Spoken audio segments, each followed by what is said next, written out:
سەدان تاوانی گەورەی تر بکرێ بەدەیان نووسەری تر شەهید بکرێ هەژمونێکی کۆنەپەرستانە تر لە کوردستان و لە ناوچەکە بسەپێنن لە دوانەتیجە حکمی مێژوو هەر ئەوەیە کە ئەبێ دیموکراسی سەر بکەوێ مەدەنیەت سەرکەوێ ڕۆشنگەری سەرکەوێ ئەمە حکمی مێژووە باقیەکەی وەکو هێزە سەلەفیە شکست خواردوەکانی مێژوو لە مێژووە ئەنێژرێن ئەوەی ئەمێنێتەوە بە زیندویی هەر ئەوانن کە بە زیندویی سەیری ژیانەکەن بە زیندویی سەیری مرۆڤەکەن بە زیندویی سەیری ژنەکەن بە زیندویی سەیری دیموکراسی و سەیری مەدەنیەت و سەیری ڕۆشنگەریەکەن سەدان تاوانی گەورەی تر بکرێ بەدەیان نووسەری تر شەهید بکەن هەشبوونێکی کۆنەپەرستانەتر لە کوردستان و لە ناوچەکە بسەپێنن لە دوانەتیجە حکمی مێژوو هەر ئەوەیە کە ئەبێ دیموکراسی سەرکەوێ مەدەنیەت سەرکەوێ و ڕۆشنگەری سەرکەوێ ئەمە حکمی مێژووە باقیەکەی هەمووی وەکو هێزە سەلەفیە شکست خواردەکانی مێژوو لە مێژوو ئەنێژرێن ئەوەی ئەمێنێتەوە بە زیندویی هەر ئەوانن کە بە زیندویی سەیری ژیانەکەن بە زیندویی سەیری مرۆڤەکەن بە زیندویی سەیری ژنەکەن بە زیندویی سەیری دیموکراسی و سەیری مەدەنیەت و سەیری ڕۆشنگەریەکەن ئەی بۆچیوە تا ئێستا و سەرکەوتنەتان بەدەست نهێنا ئین چاوەڕی چیترن هەم ئینگلیز یارمەتی ڕەمزی قەزازیدا هەم احتیلالی ئەمریکی و پۆڵ برێمەر و یارمەتی جەڵە تاڵەبانی و مەسعود بەرزانی و عەلمانیەتی ئەمدی و ئەو دیویدا پارەتان زۆر بوو هەموو چەپیەکانی ڕۆژهەڵاتیشتان هێنا و لەم دی و بوو بە ڕۆژنامەوان و چوونە ئەنواع وەشکاڵ مەجالسی ئێوە ئەی بۆ هەر سەرکەوتنتان بەدەست نهێنا ئەی باشە بۆ مەقەڕەکانیەوە چۆڵە بێت لەگەڵەوەشە کە پارەیان زۆرە دەنێ مزگەوتەکان زیاتر پڕە بن ئەی بۆ کتێبی ئیسلامی هەتا ئێستا بە پێی اعترافی خۆتان کە سەرپەرشتی پێشانگاکانی کتێبەکەن یەکەم کتێب کە ئەفرۆشرێت جنسە دووهەم دینە جنس لەبەر لغەیەکی عالەمی مسلمان و غیر مسلمان و هەموو نوع ئەفکارێک پێویستی پێێتەوەی خوێنێت و سەقافەتی جنسی زیادەکە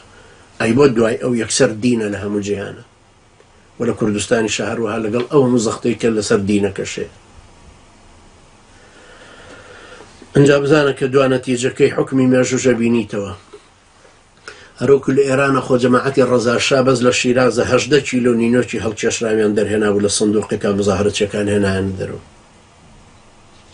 ئەوەی کە عەلمانیەت بە ئەهلی ئیسلامی کردو لە وڵاتی مسلمانان لە ئەندۆنیسیاوە هەتاکو مەغریب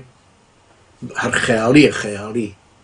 محەممەد سیادبەری 5 مەلای سووتان لە مایۆ 1975 لە مەقدیشۆ لە بەروی جەریدەیەکیان سووتاندوو کە حکمی ئەویتیا بوو کەوتەوەی کوڕ و کچە بێ وەکو یەک میرات وەرگرن هەر 5 مەلاکەی لە بازاڕە سووتانەوە لە مەیدانی شارە بەڵام دین سەرکەوتیان ئەلمانیا سەرکەوت ئێستاش بە هەموو ئەوروپا هەوڵە دەن پەرلەمانە ئەلمانیەکە ڕاگرن کە ئەلمانیش نییە وەکو ئێوە بێدین بێ هەمووش نوێژەکەن بەڵام چێ لەوێ شەعبیەتی زۆرترە خۆ دڵنیاش بە لەوە حکمی مێژوو حرەکەتی مێژوو چکە سەیری کە بە ئەم نقطێشت بیرخەمەوە حرەکەتی مێژوو بەم شێوەیە هاتووە شەرق و غەرب ململانێک لە نێوانیانە هەبوو لە قەرتاجەوە پێش دروستبوونی مەسیحێتی و ڕۆمان کە هاتنە وڵاتانی شام و شیمالی ئەفریقا دوای مەسیحێتیەکە کە هاتن دوایەوە قوستەنتین لە 233 دینەکەی وەرگر بە حساب دوای مەسیحێتی لێوە بڵاوبوون و مەرکەزی مەسیحێتی و هاتنەوە بۆ ڕۆژهەڵات دوای ئیسلام سەری هەڵدا لە 570 میلادی پێغەمبەری خوا عەلەیهی سەڵات و سەلام لەدایک بوو دوای ئەم ئیسلام ئەنجاوەکو هی میزەڵان لێرە کە گوشید دێتەوە بۆ ئێرە لێرەوە ها ئاوای لێ دێتەوە ئەم قووەتە دەبەڕێک ڕاچوونەی بینی هەردوو لە هەرەوە بەردەوام بوون ئیسلام کە هاتوو بە قووەتی حوجە و بەلاغی خۆی و بەیانی خۆی بە قووەتی شمشێری خۆی کە ڕەدی لە شمشێری ئەوەندایەوە 30,000 کەس زاڵ بوو بە 100,000 جێشی منەظەمی ڕۆما شکستیان پێهێنان و ڕۆیشتن هەتا ئاخر شت سوڵتان محەممەد فاتح ئیسلامبولیشی گرت و ناوینا ئیسلامبول شاری ئیسلام کە قوستەنتینیە بوو ئەوانی تر لەسەر مەرحەلەکانی پێش ئەوە مەرحەلەی سەلیبیەکان هاتنەوە 200 ساڵ حکمی یافا و قودس و ئەوانیان کرد ئێمە بە قوت بووینەوەیان ڕۆیشتنەوە دووە ئێمە زەعیف بووینەوەیان باروتیان کەشف کرد و بە جێشی نظامی قوتێکی استعمار هاتنەوە و ئێمە بە قوتە بینەوانە بێ ملێنن و بڕۆنەوە بوون بۆیە وەختێک بەرلسکۆنی بە ئۆبامای وت وەرە بۆ نەوتی لیبیا لەسەر ئاوەکەی لەسەر بەحرەکەی بەس بەلوعەکەیەکەینەوە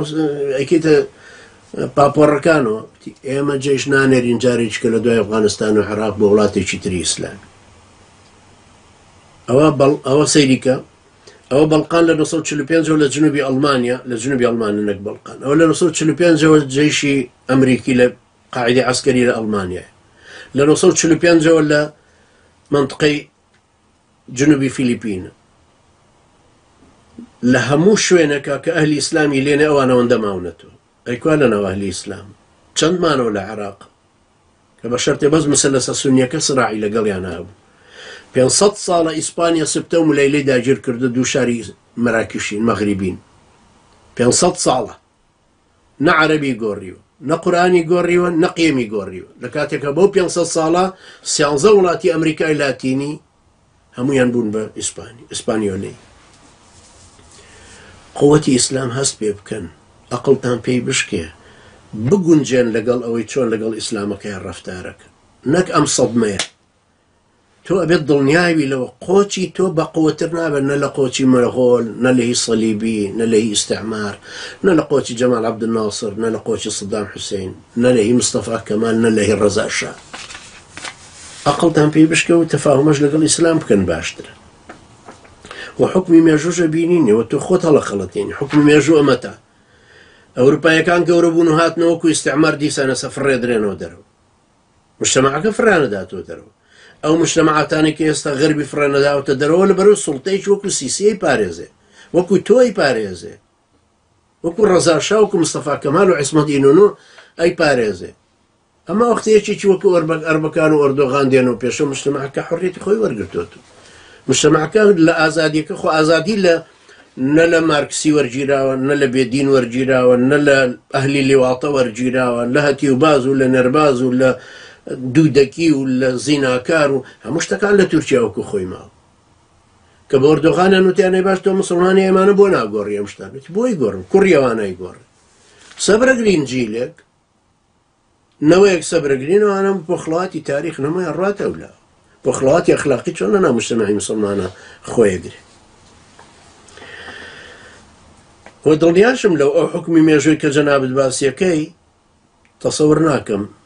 20 ساڵی تر بخایەن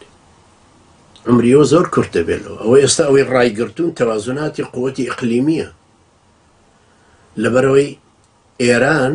نفوزی زۆرە لە ناو عێراقا و ئێوەش استیغلال کردو بەکارهێنا لە 1997 ئیتیفاقێکی استراتیجی لەگەڵ یەکێتی ئیمزا کردووە یەکێتی ڕەقەمی ئێرانە لە معادلەی کوردایەتی هەروکو کە کۆمەڵی ئیسلامی ڕەقەمی لە معادلەی ئیسلامیەکان ئێران ئەمەی دەستکەوتووە ئێران نایگۆڕێ ئێران زۆنی سەوزە با بەڕێوە و ئەوە شتێکی سروشتیە کە ئێوە ماون بە سەبەبی ئێوە ماون